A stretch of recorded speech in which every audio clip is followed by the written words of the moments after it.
Hey guys, it's Chelsea. As you can see, feeling very relaxed and casual, and also glasses free for all of you who've been yelling at me in the comments about the glare, because this week we're doing something a little fun, which is a very sort of off-the-cuff Q&A about some of the more embarrassing elements of my money life, and because everything should be fair and balanced, Lauren will be doing one of her own in just a few weeks. Full disclosure, these are some seriously embarrassing money questions that I have not rehearsed any kind of answer to, because I'm gonna be hashtag brutally honest. Let's get started. I mean, there've been literally so many, but probably the biggest one, just in terms of like how easy it should have been to do it right and how wrong I did it, was when I first moved to New York and I didn't know that there was such a thing as a broker for a rental, nor what a broker fee was, nor that you could negotiate it if you got a really high one. So we just sort of walked into a real estate office and we're like, one apartment, please. And we were taken to the first apartment that we saw. And the broker was like, well, this is it. And we were like, okay, I guess this is the one apartment that we get to look at. And we just took it and paid like a super high broker's fee. And within like 2 months, we were like, wow, the broker fee is there because they're supposed to work for you to like find the apartment that is really suited to your needs. But they had seen that like we clearly never lived in New York before. We clearly didn't know what a broker was supposed to do or that we could even negotiate with them. And they were like, this is your apartment now. I will take $4,000, please. And we were like, okay. And we lived there for 2 years and we hated that place.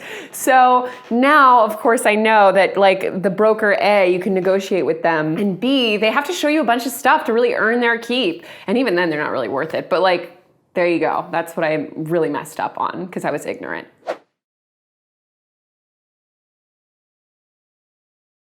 Pretty much everything to do with mortgages. My partner and I are hopefully, it looks like, fingers crossed, knocking on every surface, perhaps going to buy a home later this year. And every time he like opens up the Excel sheet with like all the details about everything we have to prepare and the different, you know, sort of kind of mortgages you can get and like what it entails, my mind just kind of goes blank and I'm like, this is a lot of numbers. So even like the most basic terms about mortgages, I'm still having to like Google every time I talk to him. But that's one of those things with a lot of money things I've found, it's not until you kind of are forced to confront it that you really start to learn about them. So I think this will be the year that I master mortgages.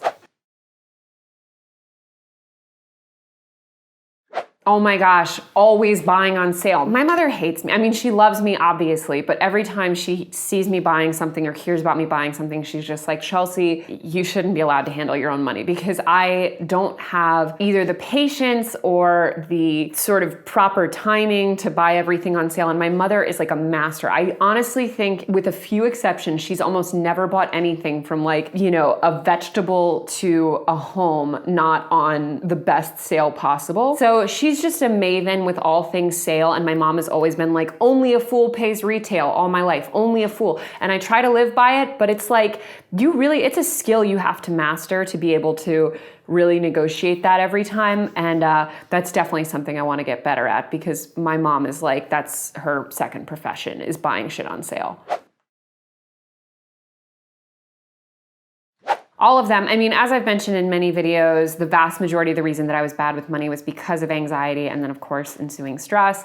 I've mostly mastered that. Like, I don't do a lot of impulse shopping anymore. I definitely don't go like buy like disposable Forever 21 shirts that I hate 2 days later, anything like that. But one thing is that like when I'm anxious or stressed, like I really can't eat. I lose my appetite. I can't eat for like, you know, if I'm stressed for an entire day, I won't eat that day. But then of course, at some point you get ravenously hungry because you have to eat. So I'll go to the grocery store, and because I'm starving and I'm stressed, I get just like every comfort food you could imagine, like 4 different kinds of kettle chips. This is not an exaggeration. Ice cream, snack cakes, but that costs money. Like food costs money in a big, big way, particularly when you live in a big city and grocery stores are really expensive.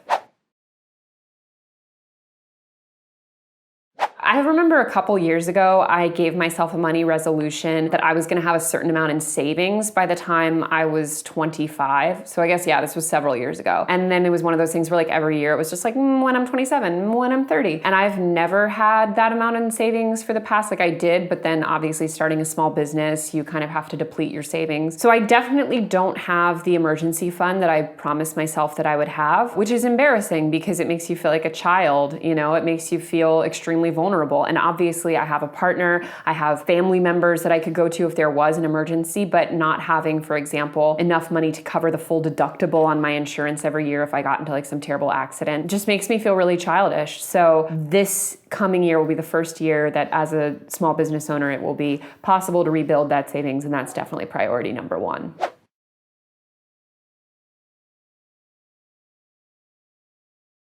I've gone through like 5 MacBooks in 5 years. That's not an exaggeration. And as the Lauren can attest. So I'm like abusive to my computers, and this is not because I don't respect them or I don't think that it's obviously important.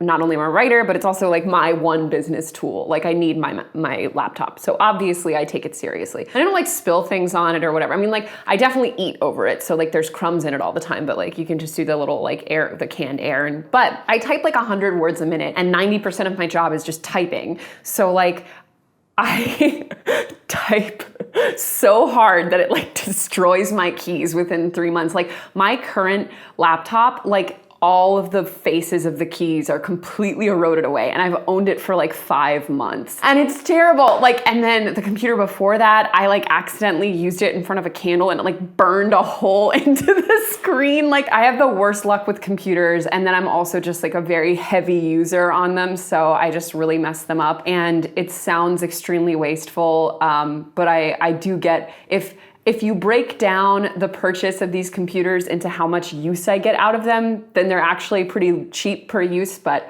I go through them pretty heavily. So those were my embarrassing money answers. I hope they made you laugh and cringe as much as they made me. I really look forward to seeing you guys next week, and more importantly, hearing all of Lauren's embarrassing answers. So as always, thank you for watching, and don't forget to hit the subscribe button and to go to thefinancialdiet.com for more. Bye.